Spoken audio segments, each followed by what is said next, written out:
Good afternoon, everyone. It's a great honor to be presenting here while my teacher, Dr. Rakesh Mahajan, he chairs the session. Hi, sir. I'm talking about role of sympathectomy in peripheral vascular disease. As we all know that the peripheral vascular disease, it needs multimodality treatment with not very good results at the end. The various options for peripheral vascular disease are, first and foremost is the complete cessation of smoking. Then there are a couple of drugs which are available, the vasodilators and all. Then there comes the role of sympathectomy, both thoracic sympathectomy and lumbar sympathectomy. Direct arterial surgeries are possible, which are the forte of vascular surgeons. Adrenalectomy, omental transfers, and amputations at the end. I am going to talk about sympathectomy in this session. Talking about indications of sympathectomy, sympathectomy basically constitutes a surgical alternative in those cases where the extremity viability that depends on collateral circulation and the arterial surgery is not possible. In literature, sympathectomy has shown good results. It elicits activation of microcirculation, and thus it it has a lot of benefit in peripheral vascular disease. Specifically in lower limbs, lumbar laparoscopic transperitoneal sympathectomy has given good results, and it is a viable alternative in arteriopathy treatment. Then talking about sympathectomy indications in detail, it is very beneficial in rest pain which is not responding to medical therapy, in non-healing ischemic ulcers. Then it does lower the level of amputation in patients who are candidates for amputation. It also increases the claudication distance. In Raynaud's phenomenon specifically, the thoracic sympathectomy, it has shown very good results, and it increases chances of healing and taking of grafts, and also in non-healing ulcers. Then in Coxalgias, the sympathectomy, it has shown good results. Hyperhidrosis, though not related to the peripheral vascular disease, but thoracic sympathectomy has given very good results in hyperhidrosis. The procedure basically are lumbar sympathectomy for lower limbs and thoracic sympathectomy for upper limbs. Here's a short video of endoscopic thoracic sympathectomy. This is a view of left chest. We are aiming towards the apex. This is the back surface that is seen. The first whitish structure that we see as soon as we enter the chest is the second rib. First rib being very small is not really visible in the thoracic cavity by thoracoscopy. Second rib is identified, and this is the fourth rib that is seen. That is the third rib, and the second rib is above that.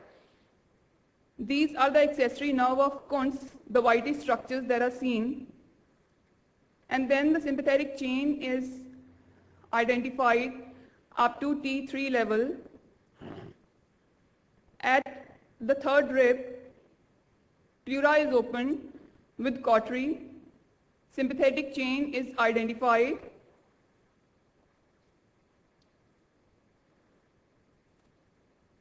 This whitish structure that is seen right after opening the pleura is the sympathetic chain.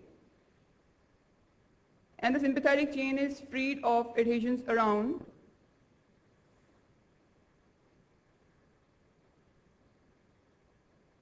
After freeing the chain from both the sides,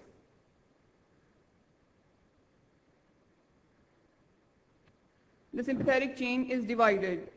It is very important to divide the nerve of Kuntz along with the sympathetic chain, because if we leave the nerve of Kuntz behind, there are chances of recurrence. In fact, this is known to be the most common cause of recurrence of symptoms. To remove the nerve of Kuntz, the pleura along the third rib is cauterized. And for endoscopic thoracic sympathectomy, we have very lately published an article which says that if we enter the left chest first, then it leads to a drop of blood pressure. So these days we are doing this procedure with patient in supine position, and the chest and the thoracic cavity is accessed through the right side first and followed by the left side. Then there are a couple of videos on lumbar sympathectomy, the procedure. First of all, a space is created into the retroperitoneum. This basically needs blunt dissection. This is mostly an avascular space which is created with the pneumoperitoneum only. The second step being the dissection in the retroperitoneal space. As we can see that the dissection is blunt just with the suction cannula. And the third step is retraction, identification and retraction of the psoas muscle, which is seen very clearly in the video. Dissection is carried on further till the ureters are identified. Ureters are identified to avoid any injury to the ureter. These are, we can very clearly see the ureters just at the tip of the suction cannula.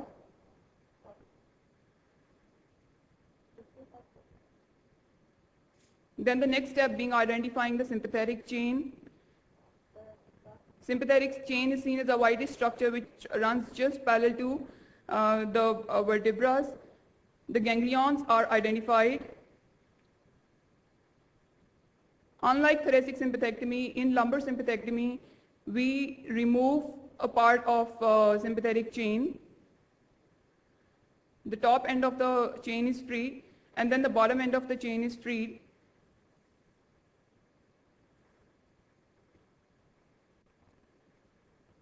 And the specimen is delivered and it is mostly sent for histopathology.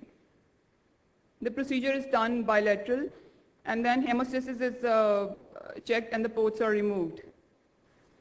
So this is the coronal section of the abdomen and these are steps of lumbar sympathectomy. Fat and psoas muscle is identified. Then the ureter is identified, dissection is carried on till aorta is seen, safeguarding aorta. We move on further identifying the ganglion and then the dissection is done. The literature very clearly says that there is a very well-defined role of sympathectomy in Palmer hyperhidrosis, in Raynaud's phenomenon, but in lower limbs the role of lumbar sympathectomy is good, but this is not the final answer for treatment for peripheral vascular disease in lower limbs. Thank you. Thank you, Mandeep. Very vivid presentation. Any questions?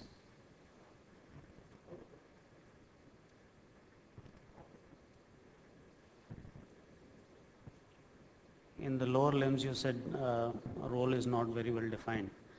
Which category of patients will get benefited more? So the patients who are basically, who have non-healing ulcers, the patients who have rest pain and direct arterial surgeries are not possible. In these patients, we can do lumbar sympathectomy that would lead to healing of ulcers, and if we are planning amputations, that would lead to lower down the level of amputations. How much is your experience? How many patients have been done last 1 year? So for lumbar sympathectomy, let me show you the slide. We have done. So this is our experience. So 6 cases of lower limb non-healing ulcers. Basically, we do thoracic sympathectomy mostly in my unit for hyperhidrosis. This is a very small number. Yes, this is a very small number. This is only of Dr. Arun Prasad's unit. Other units are doing as well, so we haven't compiled the data.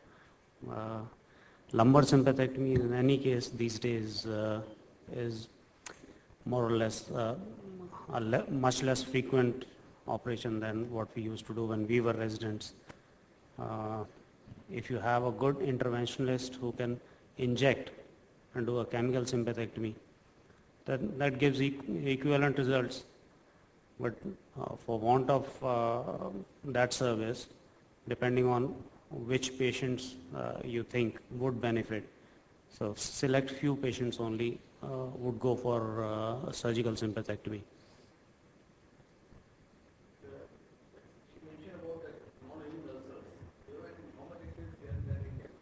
A lot of patients with non-healing ulcers.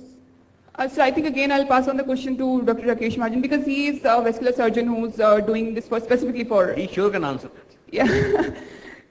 We in our unit, we do basically thoracic sympathectomy specifically for hyperhidrosis and for Raynaud's phenomenon not being very common.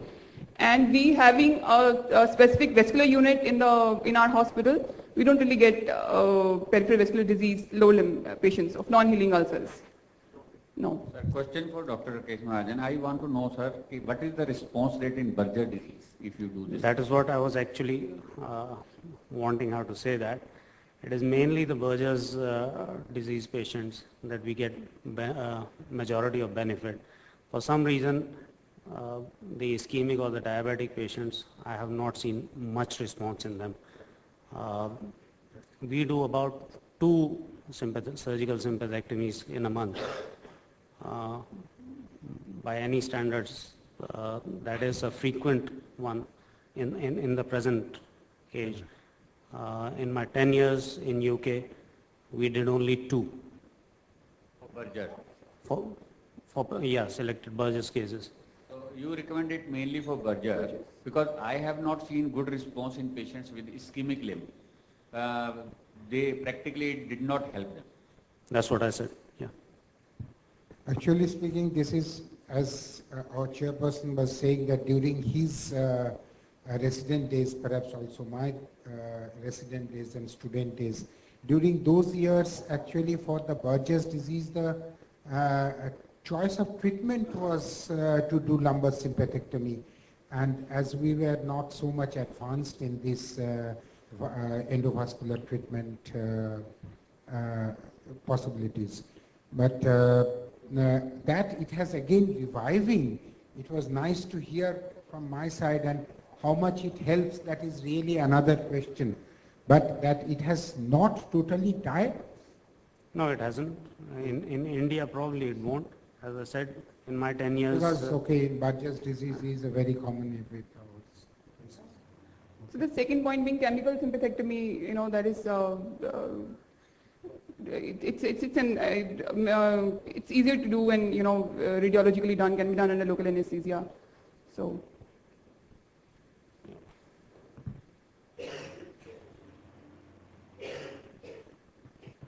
Hello? Yeah. I'm sorry, sir?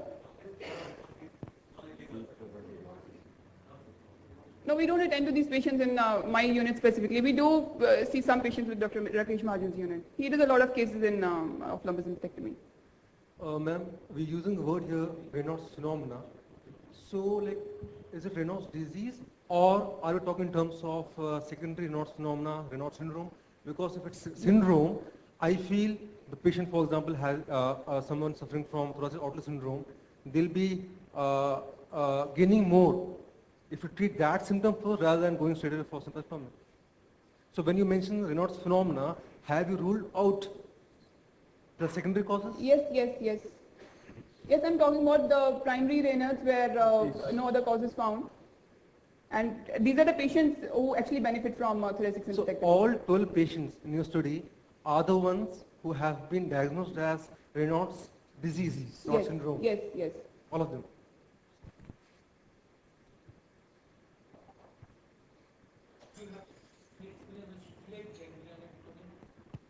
With Split ganglion, left side split gangliolectomy. no.